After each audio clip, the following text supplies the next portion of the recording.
pessoal, tudo bem? Vamos agora então para a nossa sexta aula do regime jurídico dos servidores públicos do município de Xangri-Lá. Nós vamos agora ver do artigo 113 ao artigo 128, tá certo? Capítulo 6 fala do afastamento para servir a outro órgão ou entidade. O artigo 113 ele fala que o servidor poderá ser cedido para ter exercício em outro órgão ou entidade dos poderes da União, dos Estados e dos municípios, nas seguintes hipóteses. O que são outros órgãos ou entidades? Seria Tribunal Regional Eleitoral, Tribunal Regional do Trabalho, Tribunal Regional Federal, poderia ser um outro município, né? Por exemplo, Xangri-Lá ceder para Capão da Canoa, para Imbé, para Tramandaí, que são municípios aqui próximos, né? Então, assim, nós vamos ver em que hipóteses que isso pode acontecer, tá? Vamos lá? 1. Para exercício de função de confiança. Por exemplo, Xangri-Lá e Capão são municípios que são vizinhos. E muita gente que trabalha em Xangri-Lá, que é servidor de Xangri-Lá, é morador de Capão da Canoa. Então, às vezes, ele tem mais conhecimento lá em Capão da Canoa do que aqui em Xangri-Lá. Aí ele se envolve na política lá de Capão, ele vota em Capão, ele faz tudo lá por Capão. E aí ele ganha uma função de confiança lá em Capão. Não por isso que ele vai perder o cargo dele aqui em Xangri-Lá. Ele vai manter o cargo dele, só que ele vai então se afastar do cargo dele para ser cedido para exercer essa função de confiança no município vizinho, no caso do município de Capão da Canoa. E assim poderia acontecer, por exemplo, se o Estado oferece também uma função de confiança para ele lá, né, na esfera estadual ou na União, né? Então esse é um dos motivos que pode ser então cedido o servidor de Xangri-Lá para exercer a função dele em outro órgão ou entidade, tá certo? Em casos previstos, esses casos previstos vão ser casos especificamente previstos em lei. No caso, você só precisa saber que existem outras, né? Existem ou podem existir outros casos previstos em lei que não constam aqui, né? Ou para cumprimento de convênio. Vamos supor que aconteça, eu não sei se é exatamente o que acontece, tá? Mas eu vou dar um exemplo e vocês tenham esse exemplo assim como base apenas, tá? O cartório eleitoral de Capão da Canoa, ele atende Xangri-Lá também. Não tem cartório eleitoral em Xangri-Lá. Então lá no cartório eleitoral de Capão da Canoa, existe um servidor, né, uma servidora que é vinculada ao município de Xangri-Lá, que é assistente administrativo do município de Xangri-Lá, e foi cedida para o cartório eleitoral, já que eles têm demanda que atende o município então dá essa contrapartida em forma assim de convênio, de cedência, assim, para que esse servidor que é nosso possa estar atendendo ali também. Assim acontece também no fórum, né? No fórum lá de Capão da Canoa, que também atende Xangri-Lá, também temos uma servidora de Xangri-Lá lá. Então, assim, são vários casos assim que pode ser cumprido então um convênio dessa forma para que o município ceda um servidor, né, para outro órgão ou entidade, tá? O parágrafo único fala que na hipótese do inciso 1, que é o exercício da função de confiança desse artigo, né, a cedência será sem ônus para o município, obviamente, né? Quem vai pagar o salário daquele servidor, o vencimento daquele servidor, a remuneração daquele servidor, vai ser aquele que deu a função de confiança a ele. O município fica sem nenhum ônus, o município não paga o salário daquele servidor durante esse período, certo? E nos demais casos, esses casos que vão ser previstos em lei ou para cumprimento de um convênio, vai ser então conforme a lei ou convênio, tá certo? Então, assim, é importante vocês saberem o geral, o apanhado geral disso aqui. Que pode ser que eles venham te perguntar na prova, de quem é o ônus, no caso de tal. Aí depende da lei ou convênio, depende. Então, se for o exercício de confiança, o ônus é daquele que deu a função de confiança, e o município de Xangri-Lá, então, não arca com o salário, vencimento e remuneração desse servidor, tá certo? Capítulo 6 fala das concessões. O artigo 114 ele fala: sem qualquer prejuízo poderá o servidor ausentar-se do serviço. Em que situações que o servidor pode ausentar-se do serviço? Por um dia. Olha só, é importante que isso aqui é cheio de número, viu? Agora vai estar cheio de número aqui e eles vão brincar com esses números na tua prova e eles vão te dar um nó. Então, olha só, presta atenção agora nesses números. Por um dia em cada 12 meses, ou uma vez por ano, né? No caso, um dia por ano para doação de sangue. O dia que o servidor de Shangri-La vai doar sangue, ele não precisa vir trabalhar, mas ele só pode doar, no caso, uma vez, ele só vai ter, no caso, não é que ele só pode doar. Tecnicamente lá a pessoa pode doar sangue cada 6 meses, mas assim, isso não vem ao caso. Por um dia, então, a cada um ano, né, a cada 12 meses de trabalho, para doação de sangue. Essa pessoa já é direito, é lei, né? Não impede daqui a pouco dele abrir um processo administrativo, solicitar e tudo mais, mas não entra nesse mérito que não vai cair na tua prova. Então assim, ó, direito, lei, tá aqui. Um dia a cada 12 meses é direito do servidor se ausentar do trabalho para ir doar sangue. Tá certo? Naquele dia da doação de sangue não precisa trabalhar, até porque a pessoa fica mais debilitada e tudo mais.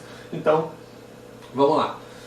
Até 2 dias para se alistar como eleitor. No caso, a pessoa vai fazer o título de eleitor ou vai se transferir, né? Transferir o seu título de eleitor para a cidade, né? Ou tudo mais.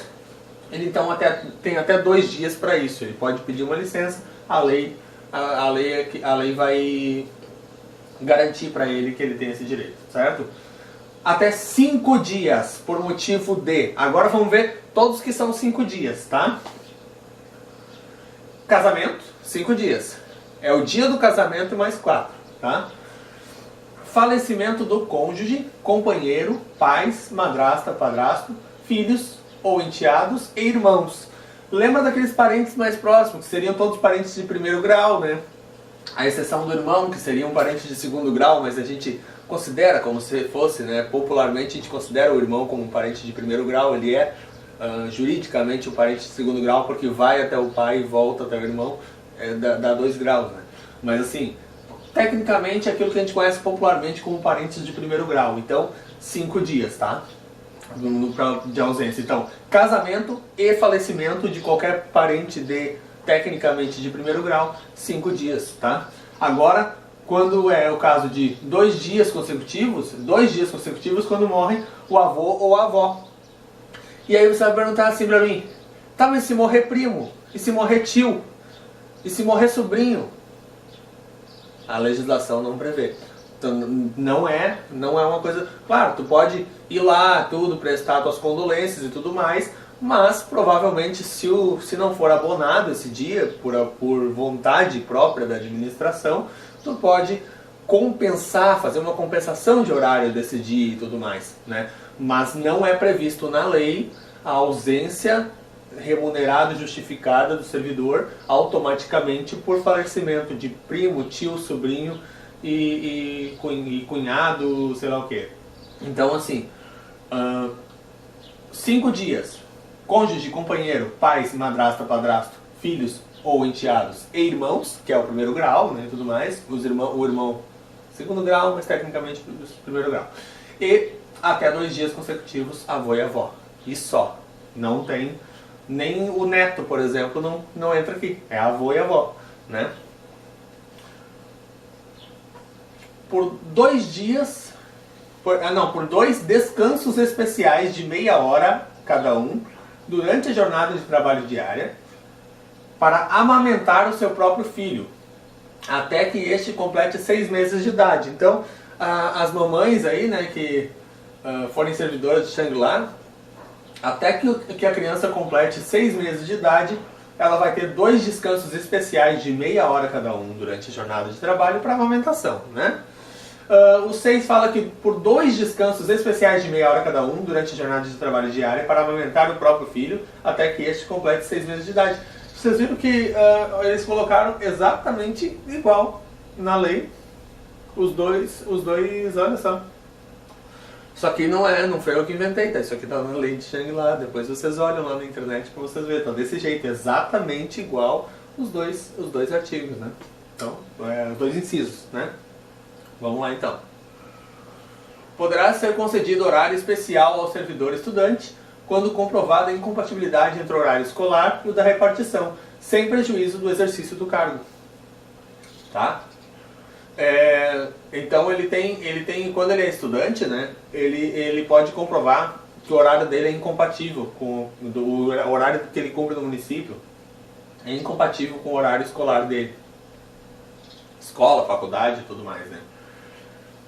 Então ele vai ter o direito de ter esse horário diferenciado, especial, para que ele possa estudar sem nenhum prejuízo para os estudos dele. O município então oferece, né, esse tipo de ajuda, né, esse tipo de arrego, de regalia, porque é importante, né, o servidor estar bem informado, estudando, né, e tudo mais. Isso só qualifica mais o serviço do município, né? Parágrafo único fala que, para efeitos do disposto nesse artigo, será exigida a compensação de horários na repartição, respeitada a duração semanal do trabalho. Obviamente, né? Tá certo, ele vai ter direito ao horário especial, mas não vai ter direito a trabalhar menos que os outros, né? Ele vai trabalhar toda a carga horária dele, semanal, né? Só que em horário que seja compatível com os estudos dele, né? Não vai daqui a pouco o servidor estudar de manhã e de noite e ali no meio da tarde vir 4 horinhas ali e deu, não. Ele vai ter que ter um horário compatível que ele consiga trabalhar a carga horária dele, mesmo que adaptada, e estudar ao mesmo tempo, certo? O capítulo 7, ele fala do tempo de serviço. 116, ele diz assim, a apuração do tempo de serviço será feita em dias, né? Dias. Então, o número de dias será convertido em dia... Não, olha só. Tá. Isso está escrito assim, eu juro para vocês que tá. Olha só, o número de dias será convertido em anos, né, considerados de 365 dias. Lá na lei, acredite, lá na lei está escrito dessa forma. Tá? Não vou nem comentar, né, mas tudo bem. O número de dias será convertido em anos considerados de 365 dias. Cada ano vai ser então 365 dias. Ah, mas e ano bissexto? Aqui na lei não está falando do ano bissexto. Então, cada 365 dias de trabalho vai ser considerado um ano de trabalho. Então, prefeito de quinquênio e tudo mais, segundo a lei, quando tiver o ano bissexto, vai completar o quinquênio um dia antes, né? Então, está aqui na lei, né? Feita a conversão, os dias restantes até 182 não serão computados, arredondando para um ano quando excederem este número, para efeitos de cálculo de provento de aposentadoria. O que é isso então, pessoal? 182, se tu multiplicar por 2, tu vai ver que é 364, né? E se for 183 em diante, tu vai ver que já vai dar 366, por exemplo, né? Então já vai dar mais que um ano. Então, passou de meio ano, né? Feita a conversão, os dias restantes até 182 não serão computados, arredondando para um ano quando excederem este número, para efeitos de cálculo de proventos de aposentadoria. Então, se a pessoa ficou 4 anos e 7 meses, ela vai ser contada, então, para efeitos de aposentadoria como 5 anos, certo? Então, porque passou já da metade, passou do meio ano, certo? Artigo 117. Além das ausências ao serviço previstas no artigo 114, são considerados como de efetivo exercício o afastamento em virtude de quê? De férias, do exercício de cargo em comissão no município, convocação para o serviço militar, júri e outros serviços obrigatoriamente por lei. Pode ver que é tudo muito óbvio, né? Férias, ok. Exercício de cargo em comissão no município também. Convocação para o serviço militar e júri e outros serviços obrigatoriamente por lei. Isso aqui, muito óbvio que vai ser considerado como efetivo exercício também, certo? Né? Licença. Aí também é efetivo exercício. Licença a gestante, a adotante paternidade, né? Para tratamento de saúde, inclusive por acidente em serviço ou moléstia profissional. E o C vai ser a licença para tratamento de saúde de pessoa da família, quando remunerada. Então, efetivo exercício é a licença para tratamento de saúde de pessoa da família, quando ela for remunerada. Lembra lá os casos em que ela é remunerada e depois passa a não ser mais? Então, é ali que pega essa questão. Até aquela parte lá que ela ainda é remunerada, ela é considerada efetivo exercício. No momento que ela deixa de ser remunerada, ela para de ser considerada como efetivo exercício, tá certo? E a licença prêmio, então, também efetivo exercício. Apesar de ficar 3 meses fora do município durante a licença prêmio, ela também é considerada efetivo exercício porque ela foi conquistada justamente por isso, né? Não faria sentido tu ganhar a licença prêmio e ela não ser considerada como efetivo exercício, né? O artigo 118, ele fala que contar-se-á apenas para efeito de aposentadoria e disponibilidade, o tempo. Agora é só para efeitos de aposentadoria e disponibilidade, o tempo. Então, de serviço público federal, estadual e municipal, inclusive prestado às suas autarquias, tá? De licença para o desempenho de mandato classista, para efeitos de aposentadoria e disponibilidade também, de licença para concorrer a cargo eletivo, e também em que o servidor esteve em disponibilidade remunerada, não é disponibilidade não remunerada, cuidado, tá? Então, efetivo, não é efetivo exercício, mas é efeito de aposentadoria e disponibilidade, esse tempo aqui em que o servidor esteve em disponibilidade remunerada. A disponibilidade não remunerada, que também é prevista por lei, ela não é contada nem para efeitos de aposentadoria e disponibilidade, tá certo? Cuida com isso. O artigo 119, então, para efeito de aposentadoria, será computado também o tempo de serviço na atividade privada, nos termos de legislação federal pertinente, que é a CLT, que rege a atividade privada, né?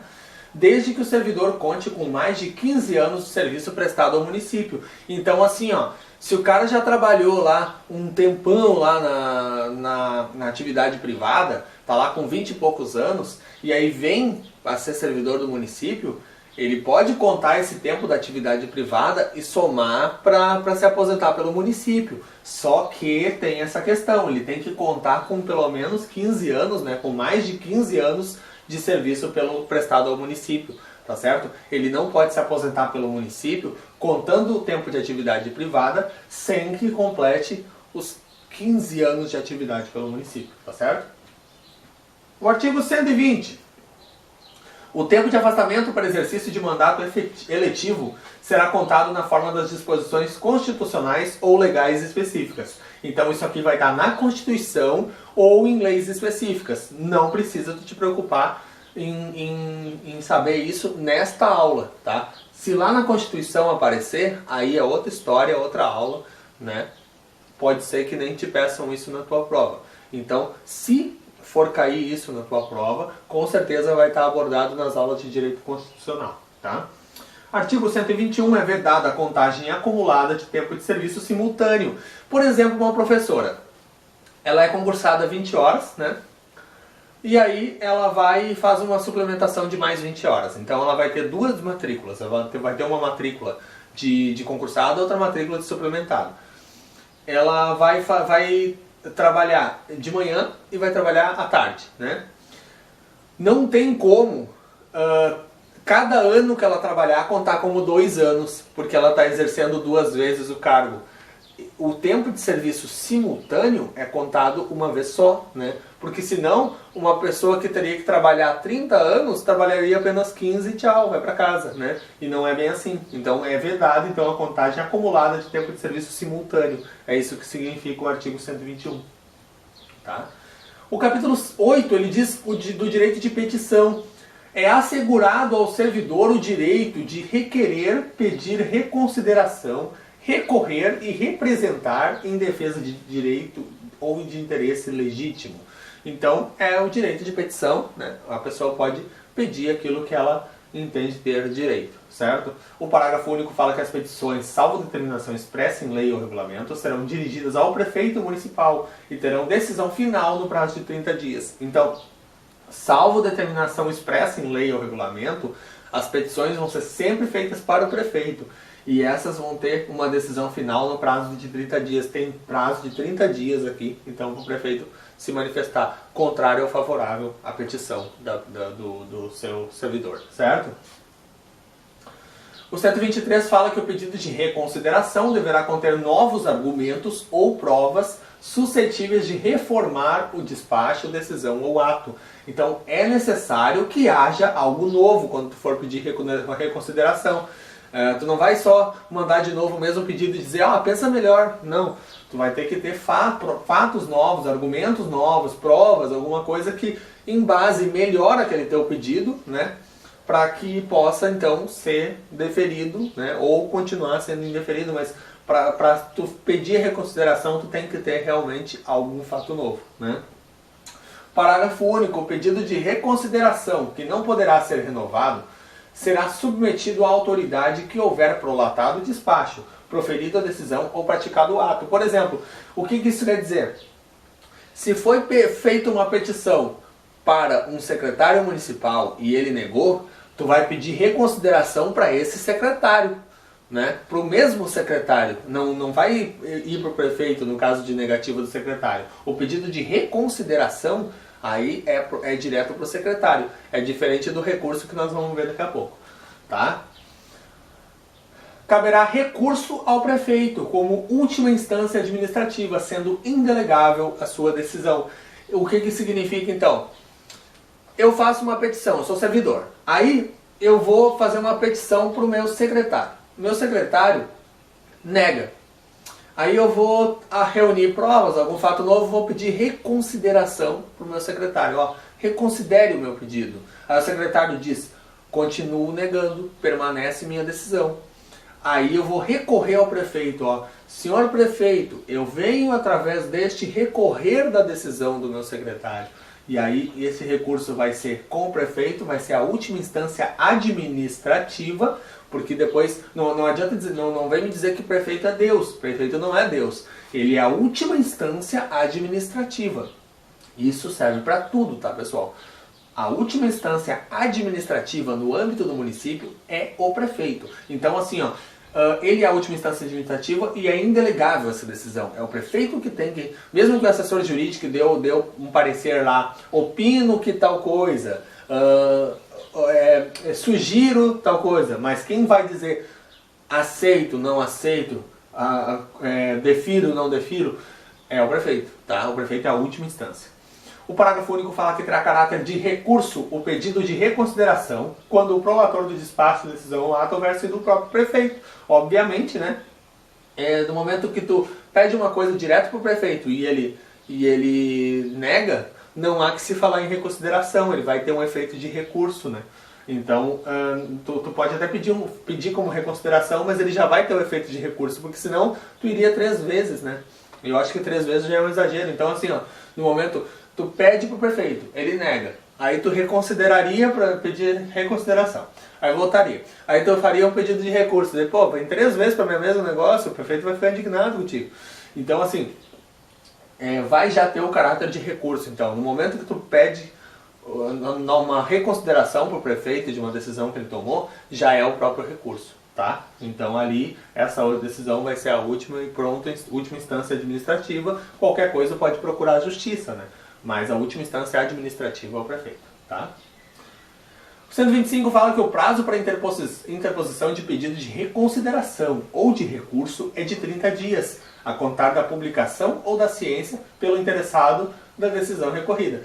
Então, no momento que foi negado, a pessoa recebe a ciência daquela negativa e se em 30 dias ele não se manifestar, no 31º ele não pode mais fazer nada. Já morreu o assunto e ele perdeu o direito de recurso por ser considerado intempestivo, considerado fora de prazo, certo? O parágrafo único fala que o pedido de reconsideração e o recurso não terão efeito suspensivo, eles não terão efeito suspensivo, cuidado, tá? Não vai ter efeito suspensivo, ou seja, enquanto está sendo reconsiderado, continua a decisão, primeira decisão, já tomada pela administração. Não vai suspender aquilo que deu de, digamos assim, tu pediu alguma coisa e a negativa daquele pedido gerou uma determinada situação.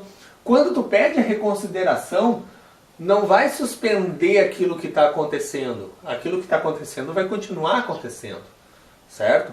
Porque não tem efeito suspensivo a reconsideração. E se providos, né, no caso, se for aceita essa reconsideração, os seus efeitos retroagirão à data do ato impugnado. Então, no momento que foi impugnado, ele vai retroagir, né, a data, né, daquela decisão contrária, certo? Então é mais ou menos por aí. Não tem efeito suspensivo e caso se for provido, então ele vai retroagir a data do ato impugnado, tá certo? O próximo, 126, fala que o direito de reclamação administrativa prescreve, salvo disposição legal em contrário, em 1 ano. a contar do ato ou fato do qual se originar. Então tu pode reclamar administrativamente de algum ato ou fato, mas tu só tem um ano para isso. Então, salvo alguma situação que a lei determine que não vai ser um ano, que vai ser menos ou mais do que um ano, o que não tiver previsto em lei, então é em um ano que vai então esse direito de reclamação prescrever. Tá certo? O 1 fala então, o prazo prescricional terá início na data da publicação do ato impugnado ou data da ciência pelo interessado quando o ato não for publicado. Então, se for uma publicação por edital, por portaria, então 1 ano, né? E se não for publicado, se for uma resposta de um processo administrativo, alguma coisa assim, que não exige publicação, vai ser então 1 ano da ciência por aquele servidor, então, certo? O 2 fala que o pedido de reconsideração e o recurso interrompem a prescrição administrativa. O que significa isso, interrompe? Interrompe, ele não suspende, ele interrompe. Então, assim, se o prazo é de 1 ano, né? O prazo é de 1 ano para prescrever, né? O prazo de prescrição administrativa. O cara entrou com um pedido de reconsideração ou com um recurso quando já tinha 11 meses, faltava 1 mês para prescrever. No momento que ele pediu essa reconsideração, vai voltar, né? A partir da decisão dessa reconsideração ou da decisão desse recurso, vai acabar voltando o prazo de 1 ano do zero novamente. Porque a interrupção de uma prescrição, o significado é esse. O significado é que ele vai voltar do zero novamente, tá? Artigo 127. A representação será dirigida ao chefe imediato do servidor que, se a solução não for de sua alçada, a encaminhará a quem de direito. Então, assim, essa representação vai ser dirigida então ao chefe imediato, né, do servidor, que pode ser o chefe do setor, por exemplo, né? E se não for da alçada dele, né, ele vai encaminhar para o chefe dele, que aí, por exemplo, tu pede para o chefe do setor vai pedir para o secretário, se não for da alçada dele, ele vai pedir para o prefeito, assim vai, até chegar em quem resolve, tá? O parágrafo único fala então, se não for dado andamento à representação dentro do prazo de 5 dias, poderá o servidor dirigi-la direta e sucessivamente às chefias superiores. Pedir para o meu chefe, 5 dias meu chefe não fez nada, eu posso já dirigir para o secretário. 5 dias o secretário não fez nada, posso dirigir para o prefeito. 5 dias o prefeito não fez nada, aí já vai para a justiça, porque isso aí, o prefeito é a última instância administrativa, tá certo? 128. É assegurado o direito de vistas do processo ao servidor ou representante legal. Então, os processos, né, que tem a ver com o servidor ali, que seja que seja de interesse do servidor, ele é assegurado então o direito de vistas desse processo. Nunca vai ser negado que um servidor veja um processo administrativo, tá certo? Isso, de teoria, é isso. Agora a gente vai para a prática para ver se valeu a pena essa aula, para a gente resolver algumas questões que pode cair na tua prova, tá certo? Vamos lá? Dá o pause aí e a gente continua com a correção. Vamos lá? Sem qualquer prejuízo, poderá o servidor ausentar-se do serviço. Por 1 dia a cada 6 meses de trabalho para doação de sangue? Não, aqui está errado porque é a cada 12 meses, tá? Então aqui está errado, é por 1 dia a cada 12 meses. Até 3 dias para se alistar como eleitor? Não, 2 dias. Esses números eles confundem tua mente, né? Até 5 dias consecutivos por motivo de casamento, certo? Casamento, 5 dias, e os falecimentos do pessoal, aqueles que são de 1º grau, lembra? 5 dias também. São os 2 casos que são 5 dias. Então, o motivo de casamento é até 5 dias, a resposta vai ser a letra C. Por que não é a D? Até 7 dias por falecimento do cônjuge é 5 dias. E até 5 dias por motivo de falecimento de avô ou avó, aqui são 2 dias. Então, todas estão incorretas. A letra C é a única correta. Até 5 dias consecutivos por motivo de casamento é a nossa resposta. Tá certo? 2. Não serão considerados como de efetivo exercício os afastamentos em virtude de... Não serão considerados como de efetivo exercício. Férias Considera efetivo exercício? Considera. Exercício de cargo em comissão no município, considera? Considera. Convocação para o serviço militar, considera? Considera. Licença para tratar de interesses particulares, não, aí não. Essa aqui vai ser a nossa resposta correta, a letra D, porque ela não é considerada, então, como de efetivo exercício, tá? Júri e outros serviços obrigatoriamente por lei, considera também. Então, resposta realmente letra D. Não tem nenhuma outra resposta correta, somente a letra D. Tá certo? 3. Para efeito de aposentadoria, será computado também o tempo de serviço na atividade privada, desde que o servidor conte com mais de quantos anos de serviço prestado ao município, que a gente viu? 15 anos. Resposta é a letra B. Tá certo? 4. Assinale a alternativa correta. Agora a gente vai ter vamos ter 5 afirmativas aqui. Vamos lá. As petições, salvo determinação expressa em lei ou regulamento, serão dirigidas ao prefeito municipal e terão decisão final no prazo de 30 dias. Tá bonita essa, né? Tá bonita essa. Vamos só ver as outras, porque ela tá muito bonita essa letra A. Ela parece muito ser o texto da lei. Eu não vi nenhum erro na letra A, tá certo? Então vamos juntos verificar as outras, se as outras realmente estão incorretas, que a nossa resposta provavelmente então vai ser a letra A. Mas vamos lá, vamos junto e vamos pensar juntos. O que tem de errado nas outras? O pedido de reconsideração dispensa novos argumentos ou provas suscetíveis de reformar o despacho, decisão ou ato? Não, ele requer, né? Ele não dispensa, ele requer novos argumentos, né? C. Caberá recurso ao prefeito como última instância administrativa, sendo indelegável sua decisão. Aqui está delegável. Esse foi o erro. Letra C também não é, então. Letra D. O pedido de reconsideração e o recurso terão efeito suspensivo. Lembra que a gente falou que não tem? Ele não vai ter efeito suspensivo. E se providos, seus efeitos retroagirão. Aqui tem um não também, está 2 vezes errada a letra D. Retroagirão a data do ato impugnado. Então a letra D está a mais errada de todas, porque tem 2 erros graves nela. E a letra E dizia que todas as alternativas estão corretas. Não é. Com certeza não estão todas corretas, porque tem 3 incorretas e apenas uma correta, que é a letra A. Bonito, né? Era isso. Continue focado e até a próxima aula. Muito obrigado!